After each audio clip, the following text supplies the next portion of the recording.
तो गुरु शुक्र कंजक्शन के बारे में हम बात कर रहे हैं लगातार विभिन्न लग्नों के विभिन्न भावों के लिए। इस वीडियो में अब देखेंगे सबसे पहले आपके कुंभ लग्न के चार्ट के लिए प्रथम भाव में ही अगर गुरु शुक्र आपके युति कर रहे हैं तो वास्तव में इन दोनों का प्रभाव आपके लिए कैसा रहेगा। यह गुरु आपके चार्ट में दोनों ही धन वाले भावों को रिप्रेजेंट करते हैं, जहां वो 11th हाउस और 7th हाउस के स्वामी हैं, और साथ ही शुक्र को अगर देखा जाएगा तो शुक्र 4th और 9th लॉर्ड है। इस केस में दोनों का ही जो इम्पोर्टेंस होगा आपके लिए बहुत ही ज़्यादा होगा जब ये लगन में स्थित है। देखिए, एक तरफ जहाँ दोनों ही ग्रह हमारी लाइफ को भौतिक रूप से भी और आध्यात्मिक रूप से बैलेंस में लाने का प्रयास करते हैं, वहीं दूसरी तरफ आप शनि से संचालित हैं। शनि आपके लग्नेश हैं, तो ऑलरेडी शनि वाले गुण आपके अंदर हैं। तो यहाँ कहीं ना कहीं रिश्तों के प्रति एक ज़्यादा डेडिकेशन या अनुशासन भी आप में होगा, साथ साथ में आप धन लग्जरी का भी अच्छा आनंद ले सकेंगे। लेकिन आप में बहुत ज़्यादा धैर्य होगा और आत्मविश्वास भी होगा। साथ ही साथ यहाँ गुरु शुक्र मिलकर आपकी मैरिड लाइफ को भी काफी ज्यादा बैलेंस में लाने की कोशिश करेंगे। साथ ही आर्थिक रूप से भी ये कंजक्शन आपके लिए बहुत इंपॉर्टेंट होने वाला है। गुरु के यहाँ होते हुए आप वास्तव में आर्थिक रूप से बहुत ज्यादा समझ रखने वाले होंगे। आपके जो डिसीजन होंगे अपने पैसे को लेके, अपनी संपत्ति को लेके, वो काफी अच्छे होंगे। साथ ही साथ यहाँ गुरु आपको आर्थिक रूप से भी काफी ज्यादा लकी बनाएंगे और भौतिक सुख सुविधाओं के मामले में भी। अब इनमें से कोई भी ग्रह यहाँ वक्री नहीं होना चाहिए। अगर कोई भी ग्रह अगर वक्री हो जाएगा तो उसका प्रभाव उतना ही कम हो जाएगा। साथ ही साथ यहाँ शनि वास्तव में कैसी स्थिति में है, शनि का संबंध गुरु या शुक्र से है या नहीं, ये जरूर देखिएगा। और वास्तव में यहाँ युति भी हो सकती है शनि की इनके साथ, या फिर दृष्टि संबंध भी हो सकता है। अब लेकिन यहाँ आपके लगन में कोई भी अन्य ग्रह इनके साथ अगर स्थित होगा तो उस ग्रह का इंपॉर्टेंस भी बहुत ही ज्यादा रहेगा। वैसे अगर देखा जाए तो दोनों ही अत्यंत शुभ ग्रह हैं, शुभ ग्रह, लेकिन अब वक्री अगर हो जाएंगे तो इनका जो वास्तव में प्रभाव आपको मिलना चाहिए उस प्रकार का प्रभाव मिलेगा नहीं। यहाँ गुरु यहाँ पर कहीं ना कहीं आपके नॉलेज को बढ़ाने का काम करेंगे, और आपका जो मेंटल लेवल है वो काफी स्ट्रांग होगा, और आप ऑलरेडी काफी मेहनती व्यक्ति होंगे। अगर शनि आपके चार्ट में मजबूत है तो आप और भी ज्यादा अनुशासित होंगे और धैर्यवान भी। यहाँ गुरु का अगर देखा जाएगा तो गुरु सबसे पहले आपके पांचवें भाव पे दृष्टि डालते हैं। पांचवें भाव पे दृष्टि डालने की वजह से इस बात की संभावना बहुत अधिक है कि आप डिसीजन वगैरह लेने में काफी ज्यादा अच्छे होंगे। साथ ही साथ आपकी एजुकेशन और आपका जो मेंटल लेवल है वो काफी हाई होगा।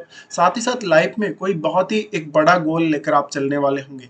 गुरु का यहाँ दृष्टि है तो ये आपकी इंटेलिजेंस में वृद्धि करेगा, और क्योंकि यहाँ बुध के घर पे दृष्टि डाल रहे, बुध के घर पे दृष्टि डाल रहे हैं, तो ये आपकी समझ को बढ़ाएगा। साथ ही साथ निर्णय लेने की अच्छी क्षमता देने के अलावा आपको संतान से भी काफी लाभ होगा, और साथ ही साथ आपकी एजुकेशन भी आपके लिए काफी मैटर करेगी।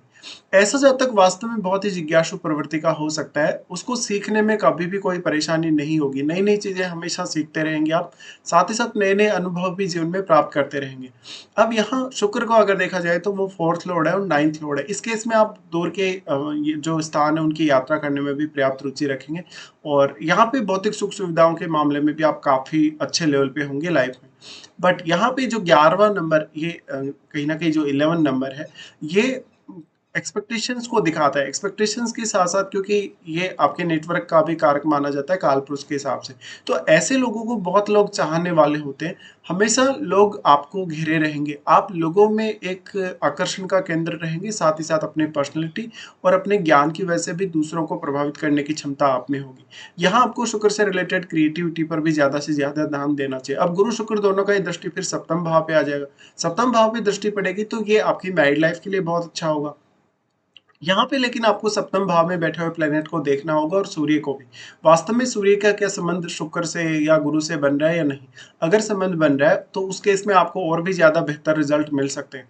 मेनली अगर देखा जाए तो आप में गुरु शुक्र के कंजक्शन की वजह से बहुत ही ज्यादा शालीनता आएगी। साथ ही साथ आपके जो पूरी लाइफ है उसको समझने के लिए ये दोनों ही ग्रह आपको अच्छी क्षमता प्रदान करेंगे। साथ ही साथ आप बहुत गुणवान व्यक्ति होंगे, बहुत पढ़े लिखे विद्वान व्यक्ति के तौर पे सामने आएंगे। यहाँ पे अब गुरु शुक्र दोनों का ही सम्मिलित रूप से प्रभाव सप्तम पे है, तो मैरिड लाइफ को बैलेंस करना, आपके रिश्तों को बैलेंस करने के मामले में दोनों ही ग्रहों की भूमिका काफी अहम होगी। यहाँ पे अब सप्तम भाव में जो भी प्लेनेट बैठा है उसको आप देखिएगा, क्योंकि वो ग्रह यहाँ डायरेक्टली इन दोनों ही ग्रहों पर अपना प्रभाव डाल रहा है, और वो ग्रह वास्तव में कौन से हाउस का स्वामी है आपके चार्ट में, ये भी आपको जरूर चेक करना होगा। मान लीजिए अगर गुरु या शुक्र के साथ कोई इनका मित्र ग्रह बैठा है, अगर कोई प्लेनेट यहाँ होगा तो वो शुक्र का मित्र होगा, हो सकता है वो गुरु का भी मित्र हो, तो किसी न किसी एक का तो वो मित्र होगा ही होगा। और सप्तम भाव में बैठे हुए ग्रह के साथ भी ऐसा ही होगा। तो अगर यहाँ कोई फ़ेयरी प्लैनेट बैठता है जैसे सूर्य या मंगल, तो यहाँ गुरु को ज़्यादा फ़ायदा होगा।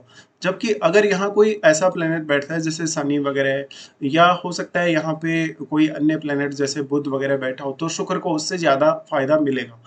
इसी तरीके से सप्तम भाव में कोई भी प्लैनेट बैठेगा तो वो आपके मैरिड लाइफ पे प्रभाव डालेगा, आपके पार्टनर के जो व्यवहार है उस पे प्रभाव डालेगा, आपके लोगों के साथ डील करने की प्रवृत्ति पर प्रभाव डालेगा। लेकिन आप वास्तव में अपनी विद्वता की वजह से, आप अपने मेंटल लेवल या अपने स्किल्स की वजह से लोगों में एक आकर्षण का केंद्र खुद को बना के रखें। यहाँ पे फिर गुरु का दृष्टि आ जाता है नवम पे। नवम भाव के जो स्वामी उन्हीं के साथ यहाँ गुरु बैठे हैं, तो ऐसा गुरु शुक्र आपको काफी लकी बनाएगा। लकी आपको बनाएगा धन संपत्ति के मामले में भी और अन्य मामलों में भी। तो ये रिश्तों को निभाने के लिए बहुत ज्यादा अच्छी स्थिति कही जा सकती है। फिर इसका अगर दूसरा आप इम्पोर्टेंस देखेंगे, तो ऐसे जातकों को धन संपत्ति के बारे में बहुत ज्यादा अच्छी समझ हो सकती है। आप कोई इस प्रकार का काम करें जहाँ पर आप पैसे का लेन-देन करते हो, कोई बैंक वगैरह में काम करते हो, या आप पब्लिकली कुछ ऐसी डीलिंग करते हो जहाँ पर आप पैसे का लोगों के साथ लेन-देन करते होंगे, या लोगों को कोई पैसे के हिसाब से कोई अच्छी एडवाइस देते होंगे, तो इस मामले में आप इस तरीके का कोई भी काम चुन सकते हैं। अब यहाँ पे अगर देखा जाएगा तो मैरिड लाइफ के हिसाब से दोनों ही ग्रहों का इम्पोर्टेंस बहुत ज़्यादा है। एक तरफ अगर हम गुरु को देखते हैं, तो गुरु आध्यात्म के कारक होने के साथ-साथ संतान और भाग्य के भी स्वामी ग्रह कहे जा सकते हैं। लेकिन गुरु का इम्पोर्टेंस इतना ही नहीं है। गुरु का इम्पोर्टेंस है किसी भी स्त्री के लिए उनके हस्बैंड के रूप में गुरु को देखा जाता है। इसलिए कहीं न कहीं कोई भी स्त्री के चार्ट में अगर ये कंजंक्शन बनेगा तो उनका मैरिड लाइफ बहुत ज़्यादा बैलेंस्ड होने के चांसेज़ हैं। यहाँ पे अब आपके गुरु क्योंकि आपके हस्बैंड को रिप्रेजेंट कर रहे हैं, इसलिए भौतिक सुख सुविधाओं के मामले में हो सकता है कि आपकी मैरिज होने के बाद ही आपको ज़्यादातर सफलता मिले।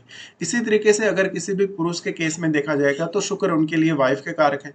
वाइफ के कारक होने की वजह से यहाँ आध्यात्मिक उन्नति, या कहीं न कहीं जो संतान से जुड़ा हुआ सुख है, या अन्य मामलों में जैसे ज्ञान वगैरह, भौतिक सुख सुविधाएँ तो मान लो है ही, लेकिन यहाँ पर आपको गुरु रिलेटेड जो चीज़ें हैं वो भी आपके पार्टनर से प्राप्त होंगी मैरिज होने के पश्चात। तो पार्टनर आपको ओवरऑल एक अच्छे तरीके से गाइड करने वाला हो सकता है। वो भौतिक सुख सुविधाओं के मामले में तो आपके लिए सपोर्टिव होगा ही होगा। वो हो सकता है कि कहीं न कहीं आध्यात्मिक रूप से भी आपको एक अच्छे तरीके से डेवलप करेगा। ऐसे लोग जिनका गुरु शुक्र का कंजंक्शन लगन में है, ज़्यादातर ये दूसरों की सहायता करने में हमेशा आगे रहते हैं। दूसरों को ये हमेशा सपोर्ट करेंगे धन संपत्ति के माध्यम से या अपने ज्ञान के माध्यम से। तो कभी-कभी ऐसे लोगों का फ़ायदा दूसरे लोग बहुत तेज़ी से उठाते हैं। अब गुरु शुक्र यहाँ है तो गुरु यहाँ सेकंड लॉर्ड है। सेकंड लॉर्ड होने की वजह से जातक हमेशा अपनी फैमिली के साथ जुड़ा रहेगा और फैमिली की रिक्वायरमेंट्स को वो अच्छे से पूरा करेगा और अच्छे से अंडरस्टैंड भी करेगा। साथ ही गुरु क्योंकि 11वें घर के स्वामी, 11वें घर के स्वामी होने की वजह से ऐसे लोगों का नेटवर्क बहुत बड़ा होगा। साथ ही साथ ये बहुत लोगों को एक साथ हैंडल करने की क्षमता रखेंगे। लेकिन क्योंकि ये इतना ज़्यादा शुभ प्रभाव आपके लगन पर है, तो आप दूसरों के साथ कभी भी धोखा या चीटिंग नहीं कर सकते, जबकि आप दूसरों को ज़्यादातर मामलों में तो सपोर्ट ही करेंगे। तो इस तरीके से आपको देखना है। साथ ही साथ इनमें से कोई भी ग्रह अगर रेट्रोग्रेड हो गया है, तो अगर गुरु रेट्रोग्रेड हो गए तो आपके 11th हाउस और सेकंड हाउस से जुड़े हुए डिसीजन लेते हुए सावधानी रखनी होगी।